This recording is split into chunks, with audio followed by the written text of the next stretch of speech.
Hi hello, ಇದು ಬಂದು ಶುಕ್ರವಾರದ ದಿನದ ಮಿನಿ ಬ್ಲಾಗು. ಬೆಳಗ್ಗೆನೇ ಎದ್ದು ಇವತ್ತು ಸ್ವಲ್ಪ ಬೇಗ ಎದ್ದು ಎಲ್ಲ ಕೆಲಸ ಎಲ್ಲ ಮುಗಿಸಿದ್ದೆ.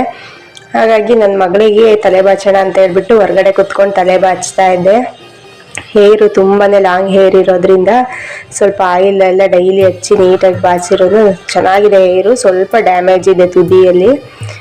ಹಾಗಾಗಿ ತಲೆಯೆಲ್ಲ ಬಾಚಿಬಿಟ್ಟು ತಿಂಡಿಗೆ ದೋಸೆ ಹಾಕ್ಕೊಟ್ಟೆ. ದೋಸೆಗೆ ನೈಟ್ಗೆ ಸಾಂಬಾರು ಇತ್ತು, ಹಾಗಾಗಿ ತಿಂಡಿಗೇನು ಅಷ್ಟು ಕಷ್ಟ ಅನ್ನಿಸ್ಲಿಲ್ಲ. ಇವತ್ತು ಬೇಗನೆ ಆಗೋಯ್ತು. ದೋಸೆ ಹಾಕ್ಕೊಟ್ಟು ನನ್ನ ಮಕ್ಳಿಗೂ ಬಾಕ್ಸಿಗೆಲ್ಲ ಪ್ಯಾಕ್ ಮಾಡಿ, ಚಿಕ್ಕವಳು ಬಂದು ಪೂಜೆ ಮಾಡ್ತೀನಿ, ಸ್ನಾನ ಮಾಡಿದ್ದೀನಿ ಅಂತ ಕೇಳ್ತಿದ್ಲು. ಹಾಗಾಗಿ ಮಾಡಮ್ಮು ಅಂತ ಹೇಳಿದ್ಕೆ ಈ ಥರ ಮಾಡ್ತಿದ್ದಾಳೆ.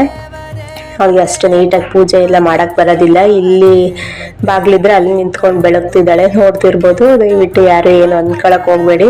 ಪೂಜೆ ಎಲ್ಲ ಮುಗಿಸ್ಕೊಂಡು ಆಮೇಲೆ ಅವ್ರಿಗೂ ತಿಂಡಿ ಎಲ್ಲ ಹಾಕೊಳ್ಳೋಣ ಅಂತ ಹೇಳ್ಬಿಟ್ಟು ರೆಡಿ ಮಾಡ್ಕೊಳ್ತಾ ಇದ್ದೆ. ಇವತ್ತು ನಮ್ಮ ಫ್ರೆಂಡ್ ಮನೆಗೆ ಬೇರೆ ಹೋಗ್ಬೇಕಿತ್ತು, ನವಗ್ರಹ ಪೂಜೆ ಇದೆ ಅಂತ ಹೇಳಿದ್ರು. ಹಾಗಾಗಿ ಆಫ್ಟರ್ನೂನ್ ಹಾಗೆ ಹೋಗೋಣ ಅಂತ ಹೇಳ್ಬಿಟ್ಟು ಅವ್ಳಿಗೆ ತಿಂಡಿ ಹಾಕ್ಕೊಟ್ಟು ಮಕ್ಕಳನ್ನೆಲ್ಲ ಸ್ಕೂಲಿಗೆ ಕಳಿಸಿದ್ದಾದ್ಮೇಲೆ ನನ್ನ ಕೆಲಸಗಳೆಲ್ಲ ಮುಗಿಸ್ಕೊಂಡು ಆಮೇಲೆ ನಾವು ಹೋಗಿದ್ದಾಯಿತು. ಮಕ್ಕಳನ್ನು ಹೋದ್ರು ಸ್ಕೂಲಿಗೆ, ತಿಂಡಿ ಎಲ್ಲ ತಿಂದ್ಕೊಂಡು ಅವನ್ನೆಲ್ಲ ಕಳಿಸಿದ್ದಾದ್ಮೇಲೆ ನಾನು ತಿಂಡಿ ತಿಂದ್ಕೊಂಡು ರೆಡಿ ಆಗಿಬಿಟ್ಟು 12:30 ಆಗಿ ಅವ್ರ ಮನೆಗಡೆ ಹೊರಟ್ವಿ. ನವಗ್ರಹ ಪೂಜೆಗೆಲ್ಲ ಪೂಜೆ ಮಾಡಿಬಿಟ್ಟು ನಾವು ಕೂಡ ಊಟಕ್ಕೆಲ್ಲ ರೆಡಿ ಮಾಡ್ತಿದ್ರು. ನಮಗೂ ಲೇಟಾಗಿ ಬಂದಿದ್ಯಾ ಅಂತ ಹೇಳ್ಬಿಟ್ಟು ಹೇಳ್ತಿದ್ಲು.